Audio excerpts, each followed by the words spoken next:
Polda Metro Jaya melakukan penjemputan paksa terhadap satu tersangka berinisial I kasus dugaan suap proses bongkar muat di Pelabuhan Tanjung Priok. Penjemputan dilakukan di Bandara Soekarno-Hatta karena tersangka I baru saja dari Kanada. Tersangka tiba di Terminal 2E Bandara Cengkareng, Tangerang, Banten sekitar pukul 20.15 waktu Indonesia Barat.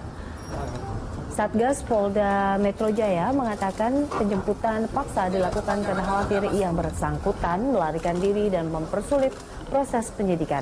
Sementara itu di Krimum Polda Metro Kombes Krisna Mukti mengatakan saat ini tersangka telah dibawa ke Mapolda Metro untuk dilakukan pemeriksaan secara intensif dan belum diketahui apa yang bersangkutan akan langsung ditahan atau tidak.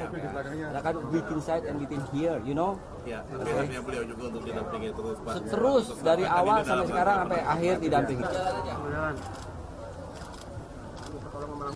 Hari ini penyidik Satgas Polda Metro Jaya melakukan penjemputan dan penangkapan terhadap saudara I atas kasus tindak pidana yang terjadi pada proses penerbitan surat persetujuan impor, dan yang bersangkutan setelah ini akan dibawa ke Polda Metro Jaya untuk dilakukan pemeriksaan, dan yang bersangkutan juga dari mulai penjemputan dan penangkapan selalu didampingi oleh. Selain menahan Dirjen Perdagangan Luar Negeri nonaktif Partogi Pangaribuan, Satgas Dwelling Time Polda Metro Jaya telah menjemput paksa seorang saksi berinisial L. Hingga Sabtu siang, saksi L masih menjalani pemeriksaan di Mapolda Metro Jaya. Menurut Kabid Humas Polda Metro Jaya, Kombes Muhammad Iqbal, saksi berjenis kelamin perempuan ini punya peran penting dalam kasus dugaan pidana korupsi, pemerasan, dan pencucian uang terkait perizinan bongkar muat di Pelabuhan Tanjung Priok. Tidak tertutup kemungkinan Polda Metro Jaya akan melebarkan fokus penyidikan ke 17 instansi lain yang terkait proses bongkar muat. Ditjen Perdagangan Luar Negeri Kemendak punya peran paling besar dalam proses perizinan bongkar muat. Karena dari 114 jenis perizinan, 38% diantaranya dikeluarkan oleh instansi ini.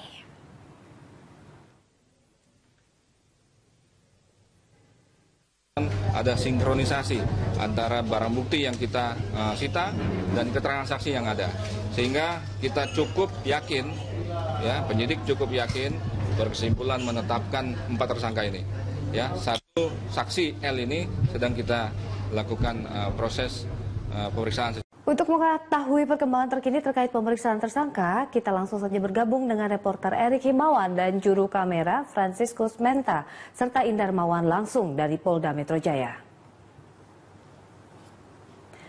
Erik, apakah pemeriksaan terhadap tersangka IM yang merupakan salah satu tersangka kasus suap Dwelling Time masih berlangsung? Silakan dengan laporan Anda.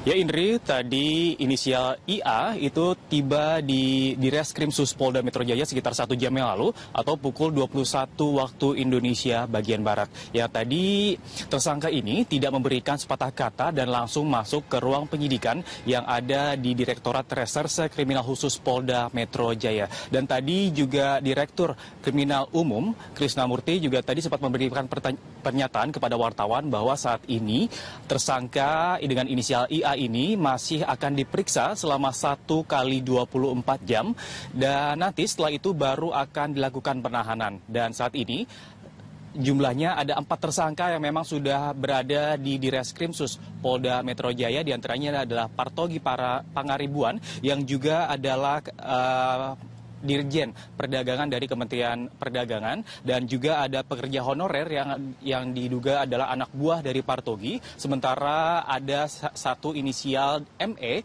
yang adalah importir yang diduga melakukan suap kepada Partogi. Dan memang saat ini Indri dan pemirsa, bahwa tadi juga di Reskrimsus Polda Metro Jaya menetapkan satu lagi tersangka, yaitu dengan inisial L yang tadi pagi itu dijemput paksa oleh Satgasus Polda Metro Jaya. Sehingga saat ini Polda Metro Jaya telah menetapkan 5 tersangka dari kasus suap dwelling time yang ada di Pelabuhan Tanjung Priuk. Sementara itu Indri dan Permisa bisa kita ketahui bahwa dwelling time ataupun bongkar muat yang ada di Pelabuhan Tanjung Priuk itu mempunyai 3 tahapan, yaitu pre-custom clearance, custom clearance, dan post clearance. Dan memang saat ini pada pre-custom clearance lah yang memang saat ini memakan waktu cukup lama. Yang memang dari total 7 hari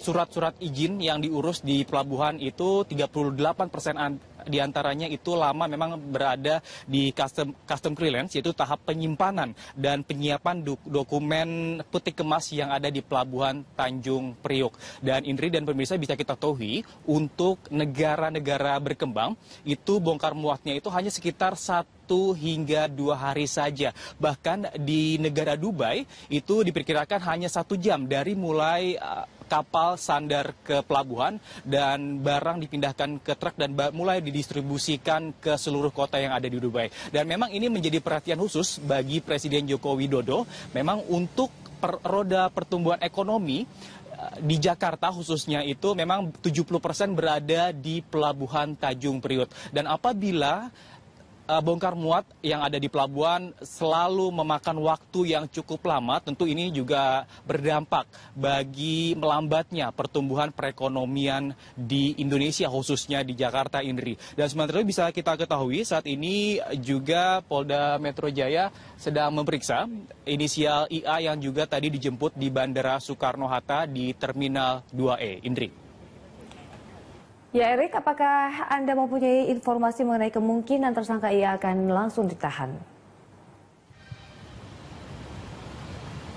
Ya Indri, memang tadi Direktur Kriminal Umum Polda Metro Jaya, Krisnamurti, tadi juga sempat memberikan pernyataan. Saat ini memang inisial IA masih diperiksa selama 1 kali 24 jam. Dan kemungkinan besoklah baru nanti inisial IA ini ditahan oleh Polda Metro Jaya karena memang saat ini Satgasus ataupun penyelidik dari Direskrimsus Polda Metro Jaya sudah memiliki bukti-bukti yang cukup kuat dan salah satunya adalah bukti berupa barang bahwa inisial IA ini juga kerap kali mendapatkan suap dari inisial L yang memang saat ini ditetapkan sebagai tersangka. Demikian laporan kami langsung dari Polda Metro Jaya. Kita kembali ke studio, Indri.